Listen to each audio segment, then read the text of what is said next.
The smell of stale beer and expensive cigar smoke hung heavy in the air. Inside the back room, the atmosphere was suffocating.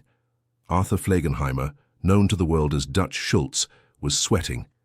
He wasn't a man who liked to lose control, but the federal government was breathing down his neck, and the commission, the board of directors for the American Mafia, had just denied his request to assassinate a U.S. attorney. Click. The sound of a Zippo lighter echoed against the wood-paneled walls. It was a small sound, but in the sudden silence of the room it felt like a gunshot. Schultz looked at the flame, his eyes bloodshot. Outside, two black sedans pulled up to the curb, their headlights cutting through the Newark fog like predatory eyes. The engines didn't turn off, they idled, a low rhythmic growl that signaled the end of an era. To understand how a 19-year-old girl from a tenement basement ended up watching those same black cars park in front of her own door 3 days later, we have to look past the headlines. We have to look at the ritual. Because in the world of the beer baron of the Bronx, loyalty wasn't bought with money. It was measured in the steam rising from a porcelain cup. Clara Miller didn't know about the commission. She didn't know about Thomas Dewey or the tax evasion charges. All she knew was that every morning at 8 hours sharp, she had to cross 149th Street with a tray and a dream of a better life. She was the coffee girl, a ghost in the machinery of a criminal empire. But the machinery was grinding to a halt. The Dutchman was becoming a liability. In the underworld, when you become a liability, you become a ghost. Clara was about to learn that being close to a legend doesn't make you a hero. It makes you a target. The back door of the Palace Chop House creaked open. The shadow of a man with a heavy coat and a silenced 45 moved toward the restroom where Schultz had just stepped in. The error wasn't serving him. It was believing that the shadow wouldn't follow the cup back home. 6 months earlier, April 1935, the Bronx, New York. The Bronx in the mid-30s was a concrete labyrinth of ambition and desperation. Clara Miller lived in a 2-room flat, where the walls sweated moisture, and the radiators hissed like angry snakes. Her father's lungs had been ruined by the coal mines, leaving Clara as the sole provider. She worked at Lanza's Deli, a narrow shop that smelled of brine and sawdust. It was a Tuesday when the black Cadillac first stopped. The street went quiet. Even the kids playing stickball froze. Out stepped a man in a camel hair coat that cost more than Clara's building. He didn't look like a monster. He looked like a king. Dutch Schultz walked into Lanza's and didn't look at the menu. He looked at Clara. "The coffee here," he said, his voice a gravelly rasp. "They say it's hot enough to wake the dead." Clara didn't tremble. She poured. She filled the cup to exactly a 1/4 inch from the rim, just the way her mother taught her. She handed it over. Schultz took a sip, the steam fogging his expensive spectacles. He laid a $5 bill on the counter, a week's wages, and walked out without waiting for change. From that day on, it was a routine. Every morning the Cadillac. Every morning the black coffee. Clara became a fixture in the Dutchman's periphery. She saw the way his bodyguards leaned against the brick walls, their eyes constantly scanning the rooftops. She saw the envelopes exchanged in the shadows of the meat lockers. She felt a strange sense of protection. In a neighborhood where the police were just another gang, being the girl who serves the Dutchman was a shield. Her rent was never late. The local thugs stopped whistling at her. She thought she was safe because she was useful. But usefulness in the mob is a double-edged sword. To Schultz she was a habit. To his enemies she was a map. They began to watch her too. They noted the time she arrived, the way she tucked a stray hair behind her ear, and exactly how many minutes she spent inside the Dutchman's temporary headquarters. Power is a drug, and Clara was breathing in the second-hand smoke. July 1935, 149th Street, the Bronx. The summer heat was a physical weight. The asphalt softened under the sun, smelling of tar and old garbage. Schultz was getting paranoid. He was moving his office every 3 days, back rooms of pharmacies, basements of social clubs, even the back of a moving laundry truck. Yet, no matter where he went, Clara was summoned to bring the coffee. It was a power move. Schultz wanted to show his men that even while the feds were hunting him, he could maintain his luxuries. He was a man of habit in a world of chaos. "You got a brother, Clara?" Schultz asked one morning. He was sitting in a dim room behind a funeral parlor. The smell of lilies was overwhelming. "No, Mr. Schultz, just me and my folks," she replied, her voice steady despite the 3 gunmen standing by the door. "Keep it that way," Schultz said, staring at a pile of ledgers. "Family is a weakness. People use them to get to you. You're just a girl with a pot of coffee. Nobody sees you. That's your strength." He reached into his pocket and tossed a gold coin onto the tray. It was a St. Gordon's double eagle. It clinked against the ceramic. That night, Clara hid the coin under a loose floorboard. She felt the weight of it in her mind. It wasn't just money. It was evidence. She began to realize that she knew too much. She knew which politicians visited the funeral parlor at 2 down a.m. She knew which police captains took the heavy brown envelopes. In the neighborhood, people started looking away when she walked by. They didn't see Clara anymore. They saw a walking death sentence. They knew that when the law or the rivals finally moved on Schultz, anyone in his orbit would be vaporized. The higher the pedestal, the wider the shadow it casts when it falls. September 1935. Near the Harlem River. The clouds were the color of a bruised lung. Clara was walking home late when a man stepped out from behind a stack of shipping crates. He wasn't one of Schultz's men. He was dressed in a sharp gray suit that looked out of place in the industrial gloom. "Miss Miller," he said. It wasn't a question. Clara froze. The wind whipped her thin coat. "I don't have any money." "I don't want your money, Clara. I want to know about the special. The delivery you make at midnight to the warehouse on 132nd. The man was an investigator for Thomas Dewey, the special prosecutor. He didn't use threats, he used the cold, hard facts of the law. He told her about the conspiracy charges. He told her that aiding a fugitive was a felony. He showed her a photograph of a man face down in a gutter, a man who had once been Schultz's driver. "He's a dying man, Clara," the investigator whispered. "The commission has put a hit on him. If you're there when it happens, the bullets won't care that you're just the coffee girl." Clara's heart hammered against her ribs like a trapped bird. She had a choice: stay loyal to the man who gave her gold coins and protection, or betray the only person who had ever made her feel important in this rotting city. She said nothing. She pushed past him and ran, but as she reached her tenement, she saw a black sedan parked across the street. Not Schultz's car, this one was different. No chrome, no flash, just a dark, silent observer. She realized then that she wasn't just serving coffee. She was the bridge between 2 warring worlds. And bridges are built to be walked on, or blown up. The cost of a secret is rarely paid by the person who keeps it. October 22nd, 1935, the eve of the ambush. Schultz was frantic. He had moved his operation to Newark, New Jersey, trying to escape Dewey's jurisdiction. But he couldn't leave his ghosts behind. He sent a car for Clara. He wanted his lucky coffee. The drive to Newark was silent. The driver, a man named Mende, kept checking the rearview mirror. Clara sat in the back, the thermos of coffee gripped in her lap like a thermal detonator. They arrived at the Palace Chop House late in the evening. The restaurant was nearly empty. Schultz was sitting at a table with his top lieutenants, Abe Landau, Otto Berman, and Lulu Rosenkrantz. They looked like men waiting for a storm. Schultz's face was pale, his eyes darting to every opening door. "Put it here, kid," he muttered. Clara poured. Her hand shook, just a little. A drop of coffee hit the white tablecloth, blooming like a dark bloodstain.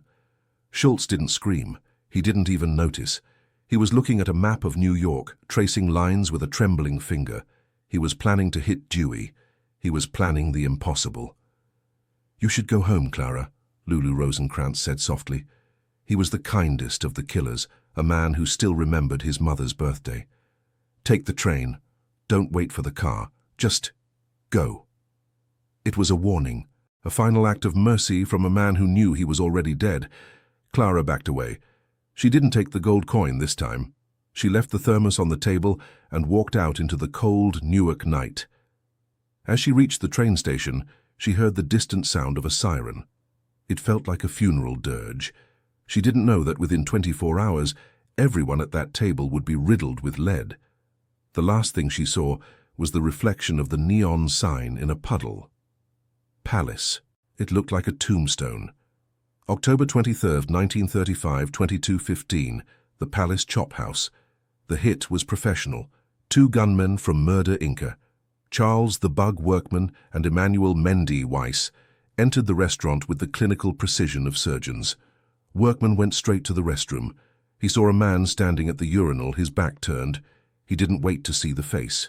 He fired. The roar of the .45 echoed off the tiles. Dutch Schultz crumpled, not dead yet, but leaking life onto the dirty floor.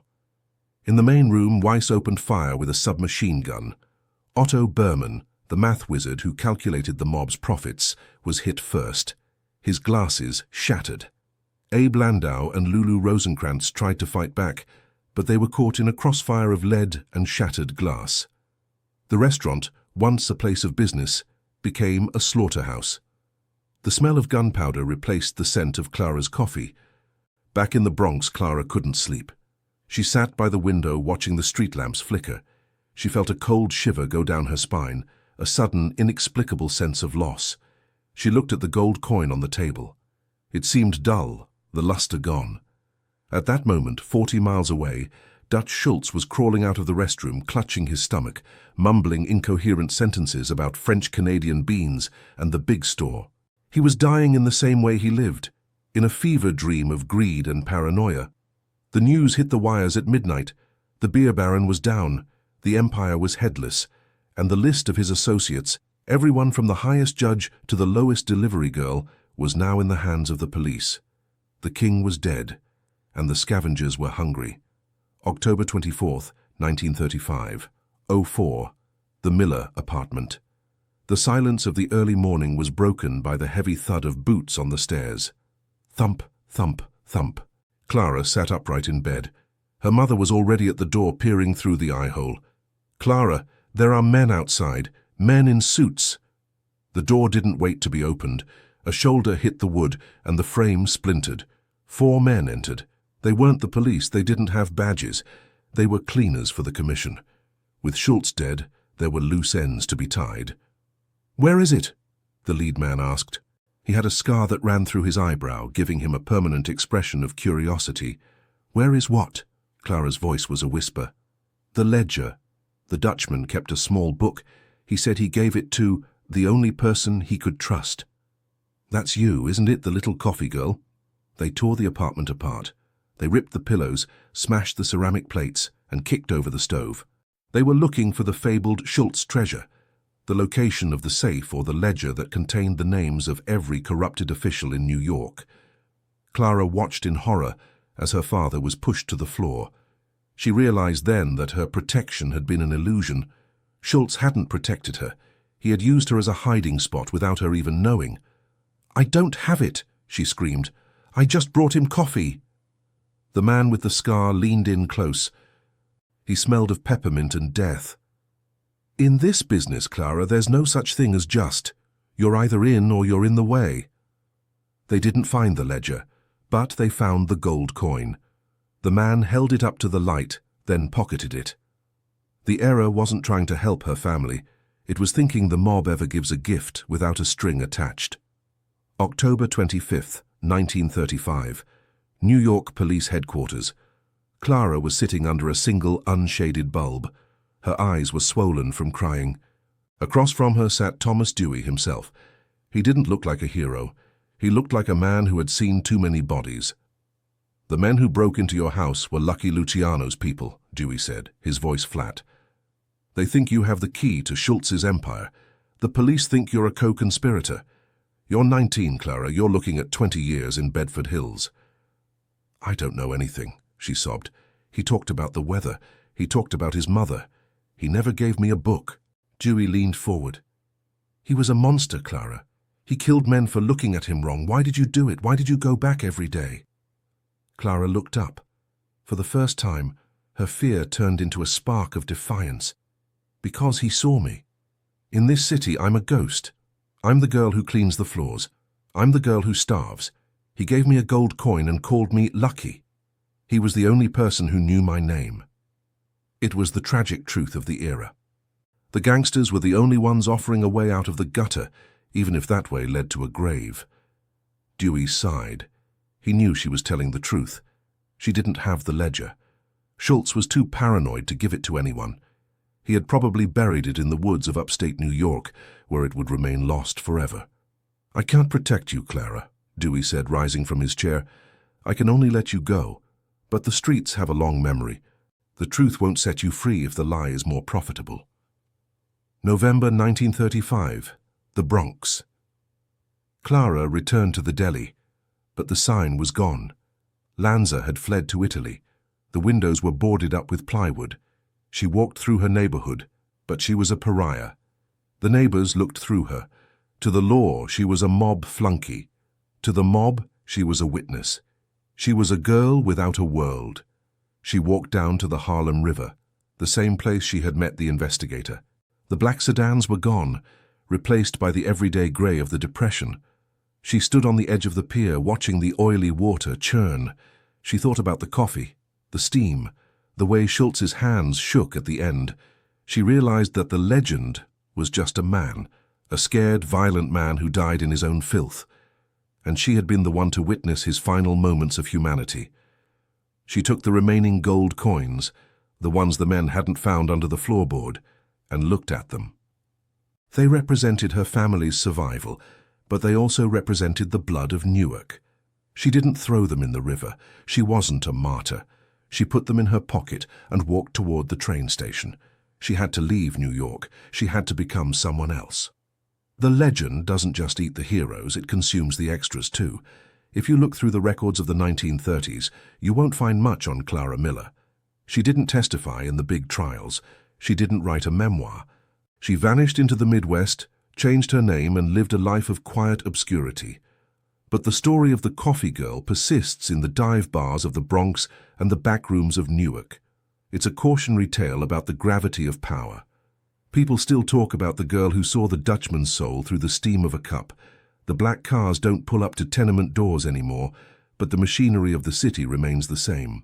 The powerful still use the desperate as shields, and the desperate still look for kings in the shadows of the street lamps.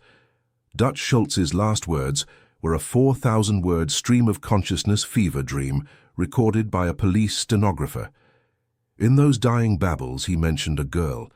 Most historians think he was talking about a lost love or a mythical figure. But those who know the streets think he was asking for one last cup of coffee, one last moment of normalcy before the darkness took him. Clara Miller died in 1992. On her nightstand was a single, tarnished gold coin. She never spent it. Maybe it was a souvenir, or maybe it was a reminder that she survived the greatest predator of her age.